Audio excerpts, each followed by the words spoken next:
Good morning. Well, I guess it's good evening, Facebook friends. We are at Wednesday night, and what happens on Wednesday night? We have story time. And I hope that some of you will be joining me very soon. I don't have anybody joining yet. We are live. I know sometimes we have folks that have difficulty getting online, but we will be online every Wednesday. So, mark your calendars. In June, there will be a couple days that I probably will not be online because I will be taking much needed vacation, but we will be back. So, if you want to continue with the story time, please let me know because I know some of there's some of the activities and everything have really been kind of taking up our time. And let me know if, hi, Dawn. Hi, Stella. Do we have Jade there too? Hi, Jade. I'm just teasing. I know you're there.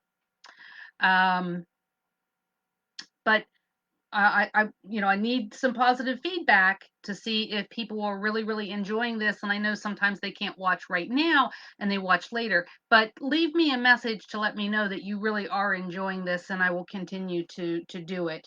Um, or if y'all are getting bored of it. But we'll try to go ahead and get started on our book. It's another little book, and if we have time, I might do another little short book. But this is called You Are Mine, and it's by Max Lucado. Oh, thank you, Stella. I love you and Jade. You guys are great. I miss you.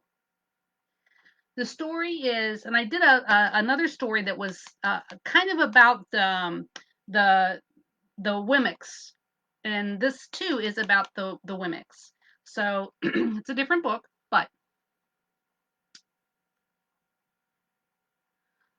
I'm okay. This is my favorite part, Dawn. It really is. I just want to make sure that everybody's not getting bored with it. So I'm in for the longer haul. So, but our story is about the Wimmicks. It's called You Are Mine by Max Lucado, and it starts this way. Punchinello lived in Wemmicksville. Just like any other Wemmick, he was made of wood and had been carved by Eli, the Wemmick maker. Sometimes the Wemmicks did silly things, like the time they collected boxes and balls. Things started getting crazy when a Wemmick named Tuck bought a new box. Others had boxes, but Tuck's was new. Tuck loved his new box. It was bright colored, and he was proud of it. He strutted up and down the street showing off his box. Have you seen my new box? He would ask the Wemmicks he passed. Would you like to touch it?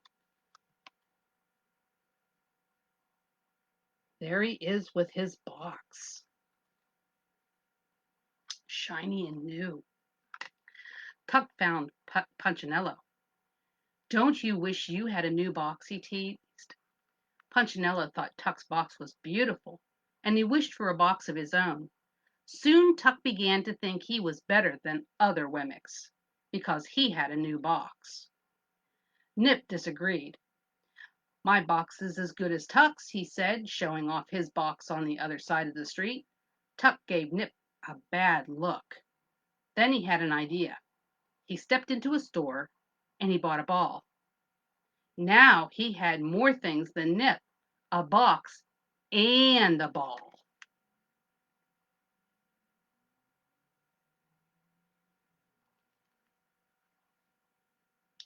Nip frowned at Tuck's ball and then bought two balls.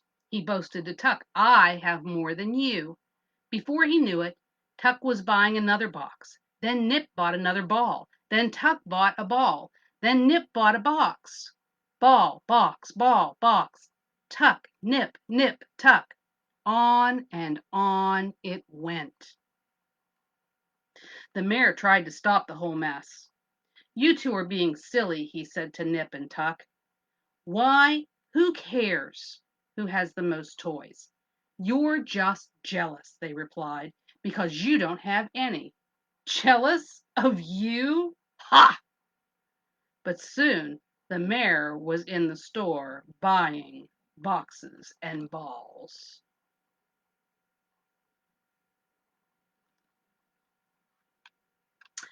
Other Wemmicks began to join in. The baker, the butcher, the doctor, the dentist. Before long, everyone wanted to own the most balls and boxes. Some boxes were big, some were bright, some balls were heavy, and some were light. Tall people carried them, small people carried them, everybody carried them. And everybody thought good Wemmicks have a lot, not so good Wemmicks have a little. When the Wemmick walked down the street with a stack of balls and boxes higher than his head, the people stopped.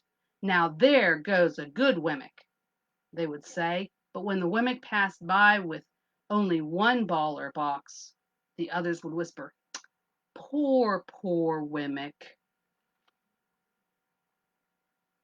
Look at those boxes and balls.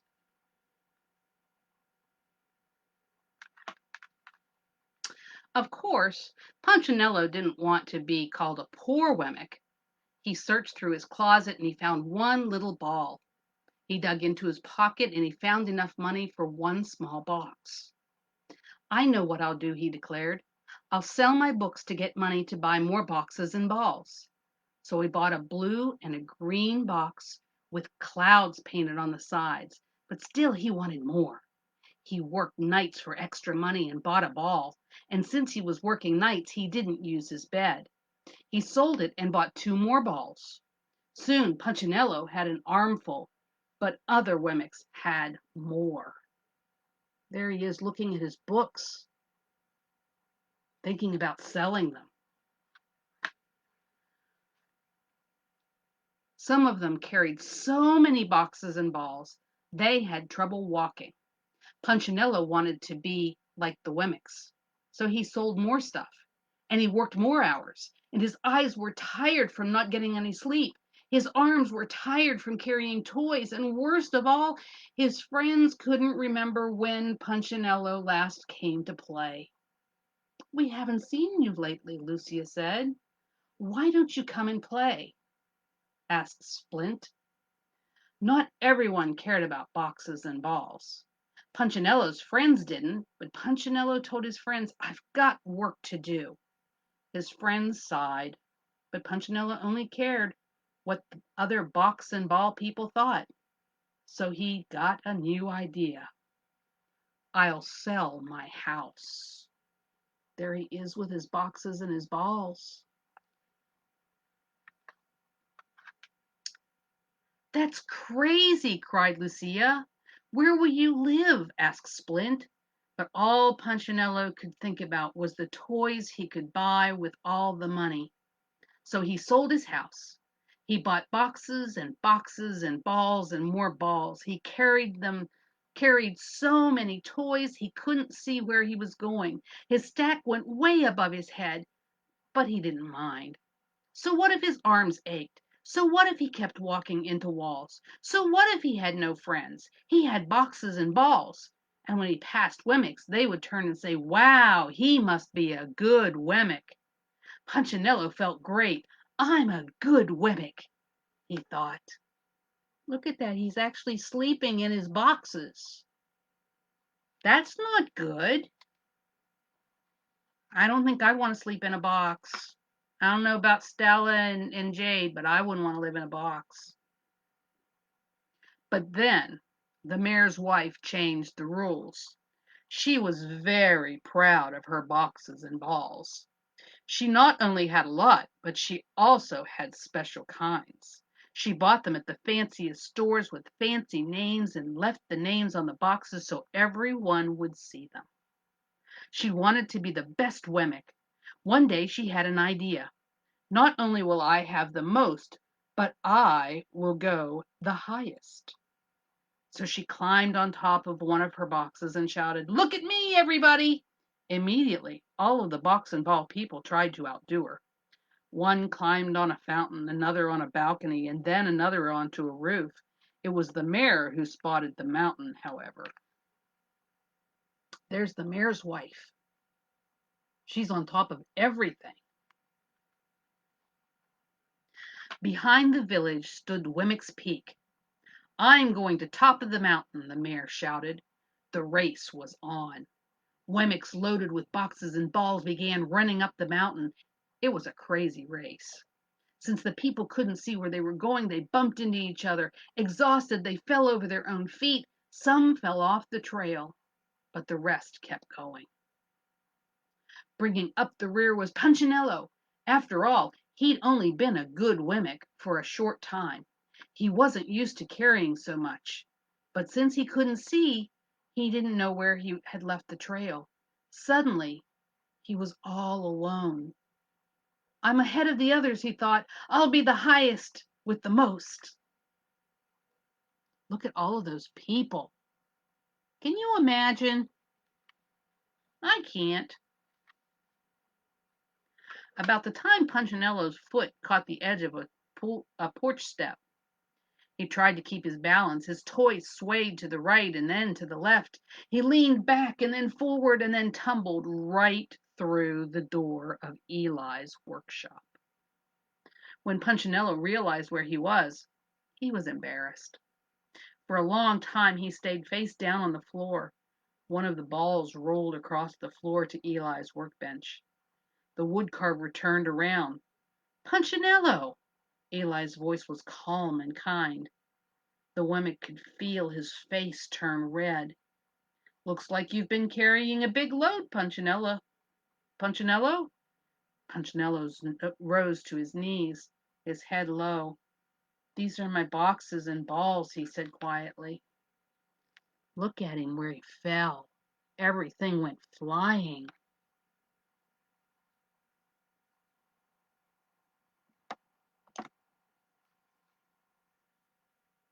Oh, Jade, you and me, we're on the same page. No boxes for us. Of course, yes, the cats do love the boxes. Hi, Paul.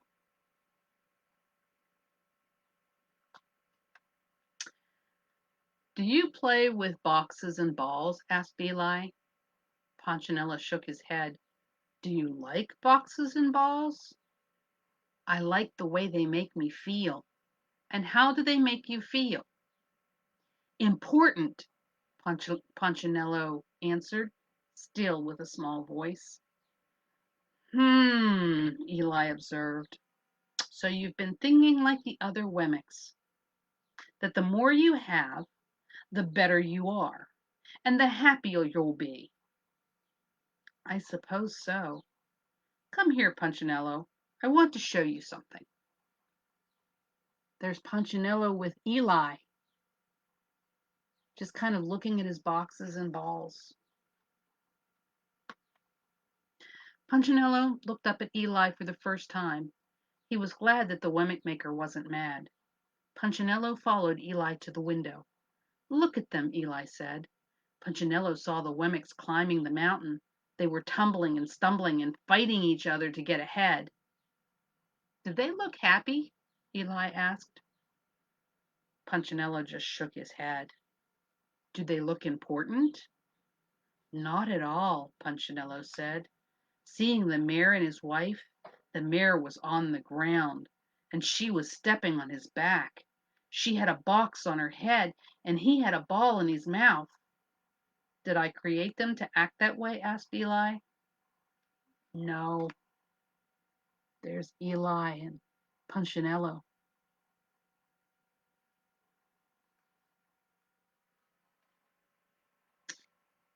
Punchinello felt a big hand on his shoulder. Do you know how much your boxes and balls cost you? My books and my bed, my money and my house. My little friend, they cost you much more than that. They cost you happiness, didn't they?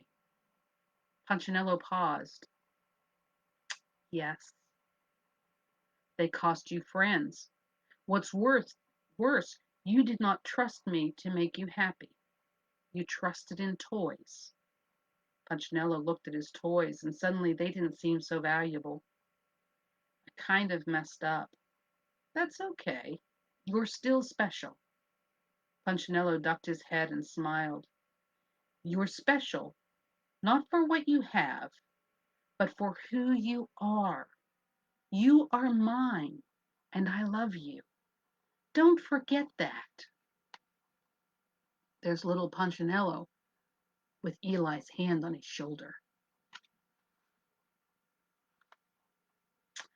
I won't, Punchinello smiled. Eli? Yes.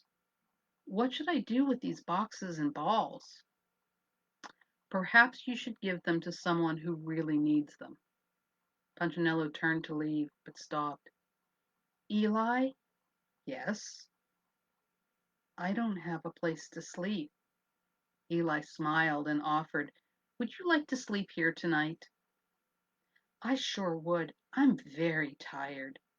And so that night, Punchinello slept on a bed of straw. He slept well, and it felt good to be in the house of his master. That's the end of that story. Now, we could all be Wemmicks because some of us run around and we want to be better than everybody else. So we have to have more toys and we have to climb taller mountains. But our maker, in this case Eli, made us for so much more. You see, he loves us, and that's what's important. Did you catch what I said? Where is it? Did I create them to act that way? We weren't created to act that way, selfish. And sometimes when we act like we are better than everybody else, we lose a lot of friends. God loves us. Don't ever forget that. He created all of us to be special and important. And that's the coolest thing. So I have another book, and it's just a short little book. And if you remember, several weeks ago, I read a book, I believe it was St. Patrick's Day, and it was Good Night, Ireland. Do you remember that?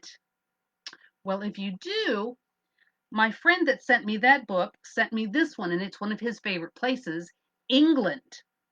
Way across they call it across the pond. It's across the ocean, and it's called Good Night, England. So this will teach you a little bit about some of the things that are special in England. Good morning, White Cliffs of Dover, overlooking the English Channel. Are we ready to share a wonderful day? Look at those cliffs and look at the sailboats.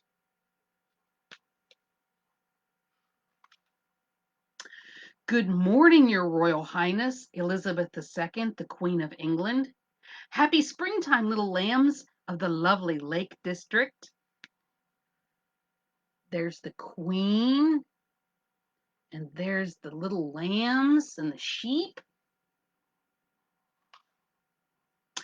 Nice to see you, neighborhood police on the village green. Hello, goodbye, Beatles statue in Liverpool. You are the greatest band in history. Maybe you've heard people talk about the Beatles.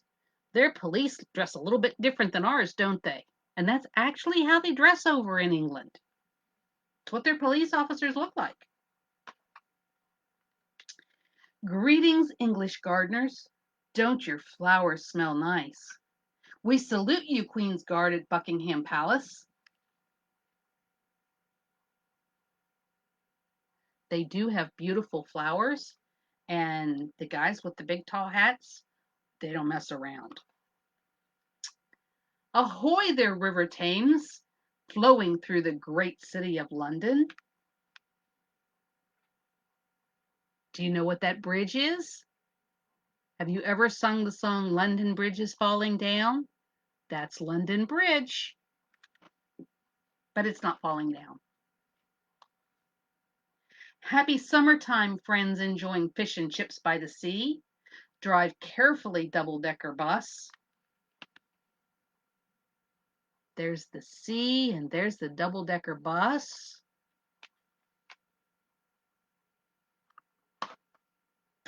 Hello, Stonehenge, built by people who lived here so long ago. What ho, walkers exploring the moor in their wellies. You know what a welly is? A welly is a rubber boot. Look at that. I've been to Stonehenge. Where is it? There we go. I've been there. Sometime ask me if I can show you pictures. I have pictures of it. Good afternoon, Royal Air Force Museum. Look at all those planes. Good afternoon, students racing on the river. Who will win, Oxford or Cambridge? I have a friend who actually does this, not in England. And look at those airplanes. Hi, Mike. How are you?